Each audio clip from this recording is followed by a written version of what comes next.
पाकिस्तानने जम्मू आणि काश्मीरमधील सतवारी, सांबा, आरएसपुरा आणि अर्निया सेक्टरमध्ये 8 क्षेपणास्त्रे डागली होती।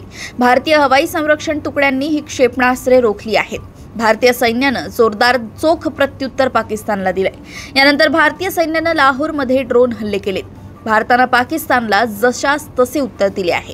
गुरुवारी सायंकाळी 7 वाजताच्या सुमारास पाकिस्तानने जम्मू विमानतळावर ड्रोन हल्ला करण्याचा प्रयत्न केला, परंतु पाकचे ड्रोन भारतीय सैन्याच्या निदर्शनास आल्यानंतर त्यांनी मनसुबे उधळून लावले।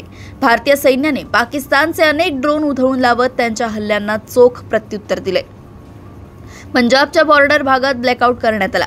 अमृतसरमध्ये रात्री 9 ते सकाळी 5 वाजेपर्यंत ब्लॅकआउट असणार आहे। पाकिस्तानने गुरुवारी जम्मू येथील एअर स्ट्रिपवर रॉकेट डागले, पण भारतीय सैन्याची सतर्कता आणि ताकदवर एअर डिफेन्स प्रणालीने पाकिस्तानचा हा हल्ला यशस्वी होऊ दिला नाही।